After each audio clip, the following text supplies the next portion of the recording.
এই শীতের মধ্যে পেঁয়াজকলি তো খুবই অ্যাভেলেবেল আমরা জানি। আর এই পেঁয়াজকলি পছন্দ করে না এমন মানুষ কিন্তু খুঁজে পাওয়া যাবেই না। আমি যতটুকু জানি আরকি। আর এই পেঁয়াজকলি দিয়ে এবং নতুন যে গোল আলুগুলো শীতের সময় নামে, এই নতুন আলু দিয়ে ভাজি করলে যা দুর্দান্ত টেস্টি লাগে।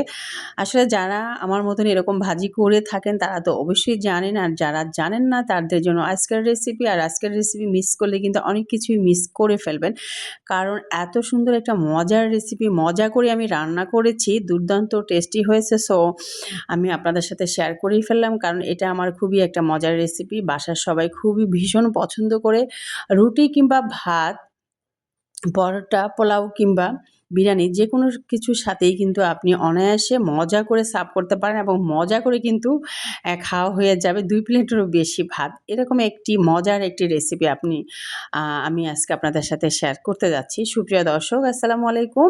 তো শুরুতেই দেখতে পেয়েছেন আমি এখানে ১ আঁটি পেঁয়াজকলি নিয়েছি এবং সেগুলোকে আমি কিন্তু একটু মিহি করে কাটার চেষ্টা করছি, বাট অতটা মিহি আমি করব না। যেহেতু আমি এটা যেই রেসিপিটা করব সেই রেসিপিটার জন্য অতটা আসলে মিহির কোনো প্রয়োজন নেই এবং তবে এখানে খুব বেশি বড় মিডিয়াম রাখাও যাবে না। মিডিয়াম থেকে একটু মিহি টাইপের করতে হবে। একেবারে মিহি না হলেও চলবে।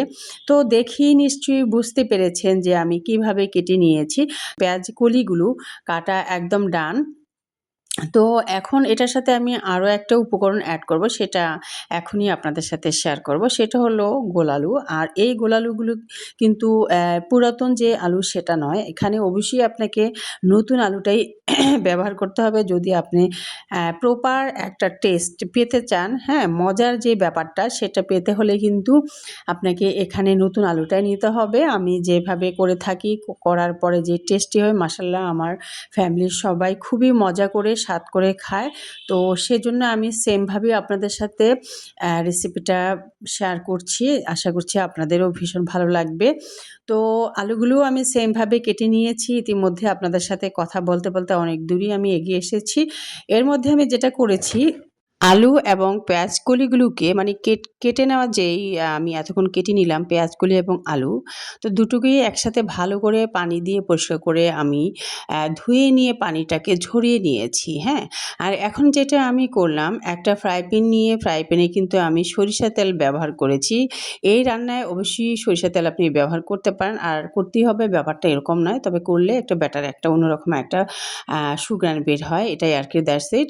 তো দিয়ে আমি যেটা করেছি এখানে পেঁয়াজ কলিগুলোকে এবং আলুগুলোকে কিন্তু ঢেলে দিলাম সরাসরি। এরপরে আমি দিয়ে দিলাম এখানে পেঁয়াজ কুচি এখানে আমি বড় দেখে ২ টো নিয়েছি। তো চাইলে কিন্তু আপনি এখানে পেঁয়াজ কুচিটাকে স্কিপ করতেই পারেন। যেহেতু আমি পেঁয়াজ কলি ভাজি করছি, সো এখানে পেঁয়াজ কুচিটা না দিলেও চলবে, তবে দিলে একটু বেটার হয়। তো দিয়ে এখানে আমি পরিমাণ মতন দিয়ে দিলাম হলুদের গুঁড়া। তো এখানে পরিমাণটা আমি শেয়ার করে নিচ্ছি। ১/২ চা চামচ দিয়েছি আমি এখানে হলুদের গুঁড়া, লবণ স্বাদ মতো। দিয়ে আমি তো ভালো করে নেড়েচেড়ে নিলাম এক্ষুনি। তো নেড়েচেড়ে নিয়ে এখানে আরও একটা উপকরণ ব্যবহার করব, সেটা হচ্ছে কাঁচা মরিচ। তো কাঁচা মরিচ যে সবুজ কালারটা সেটা যেহেতু আমার হাতের কাছে নেই, সো আমি ডিপ ফ্রিজ থেকে কাঁচা যে লাল মরিচটা হয় সেটা আমি ডিপে রেখেছিলাম। তো সেই কাঁচা মরিচটা আমি এখন বের করে নিয়ে এখন ব্যবহার করছি স্বাদ মতো। আপনি আপনার স্বাদ মতো এখানে মরিচটা দিয়ে দিতে পারেন, সবুজ কিংবা লাল, শুকনা অথবা কাঁচা মরিচ, যে যেটা পছন্দ করেন। তবে আমি বলব এখানে অবশ্যই কাঁচা মরিচটাই পারফেক্ট হবে ভাতের জন্য। তো মরিচ দিয়ে নেড়েচেড়ে নিলাম। এখন আমি ঢেকে দিব। একদম সেদ্ধ না হওয়া পর্যন্ত ঢেকে রাখবো। প্রায় ৭ থেকে ৮ মিনিট আমি এভাবেই ঢেকে রেখেছিলাম এবং মাঝে একবার আমি ঢাকনা উঠিয়ে নেড়ে দিয়েছিলাম যাতে নিচ দিয়ে পুড়ে না যায় সেজন্য। তো আমি ৭-৮ মিনিট পরে ফিরে এসে ঢাকনা উঠিয়ে নিয়ে এখন আমি আবারও নেড়ে নিচ্ছি। আর এভাবেই নেড়েচেড়ে নিয়ে ভাজিটাকে একদম অলমোস্ট ডান করে নিতে হবে। কারণ এই ভাজিটা আপনি একটু যদি ভাজা করেন তাহলে কিন্তু এই ভাজির একদম আসল স্বাদটা কিন্তু আপনি পাবেন। ঠিক আছে? তো এখানে মেইন এটাই টিপস যে আপনি ওঠানোর আগে এই ভাজিটাকে একটু ভাজা করে নিতে হবে। তবে হ্যাঁ, খুবই কালচে একটা ভাব তো করাই যাবে না। সুন্দর যে কালারটাও ঠিক থাকবে, আপনার ভাজিটাও একটু ভাজা, ভাজা হবে। তাহলে সেই ভাজিটা দিয়ে আপনি কিন্তু সকালে রুটি, পরোটা, দুপুরে চাইলে আপনি পোলাও কিংবা সাদা ভাতের সাথে মাশাআল্লাহ খুবই মজা লাগে এই রেসিপিটা। আমার কাছে খুবই ভালো লাগে পার্সোনালি। আমার ফ্যামিলির লোকেরা খুবই মজা করে খায়। আমি ভালোবেসে ওদের জন্য এটা রান্না করি। তো আমাদের কাছে যেহেতু ভীষণ ভালো লাগে, তো আশা করছি আপনাদের কাছেও ভালো লাগবে। তো এজন্য শেয়ার করলাম। একবার ট্রাই করে দেখবেন যে আসলে এই পেঁয়াজকালি দিয়ে নতুন আলু দিয়ে এই রেসিপিটা মানে ভাজিটা এতটা অসাধারণ লাগে, খুবই ভালো লাগে আরকি খেতে। তো এখানে আমি আরও একটা উপকরণ দিয়ে দিলাম, ব্যবহার করলাম, সেটা হচ্ছে জিরা। ঠিক আছে? এই পর্যায়ে এসে আপনি চাইলে এখানে ধনিয়া পাতা কুচি ব্যবহার করতে পারেন। আমি কিন্তু ধনিয়া পাতা কুচিটাও ব্যবহার করি এবং সাথে কিন্তু জিরাটা দেই। যেদিন আমি জিরা দেই সেদিন কিন্তু আমি ধনিয়া পাতা কুচি ব্যবহার করি না। তো আজকে আমি যেহেতু জিরাটা ব্যবহার করছি আস্ত জিরা, সেহেতু ধনিয়া পাতাটা আমি এখানে একদমই স্কিপ করেছি।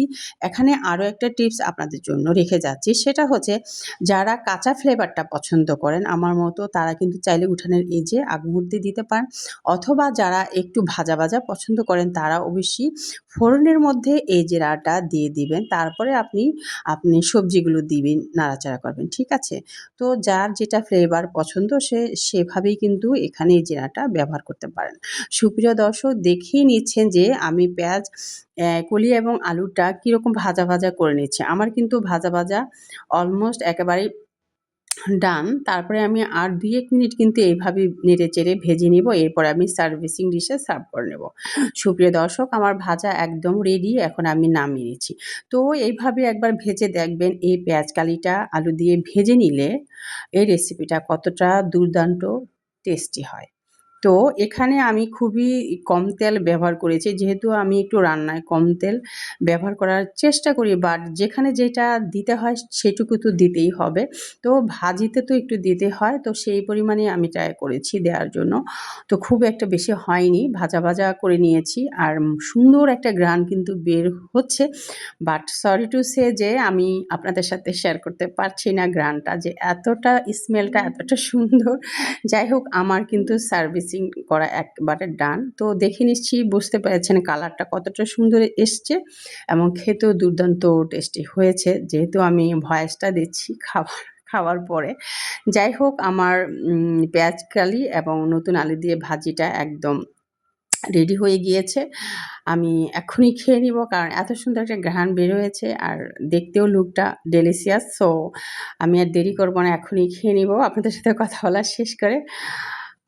আশা করছি আপনাদের ভীষণ ভালো লাগবে। আর যারা এভাবে খান না, তো রিকোয়েস্ট করব একবার ট্রাই করে দেখেন। কথা দিলাম, নিরাশ হবেন না, ভালো লাগবে কিন্তু।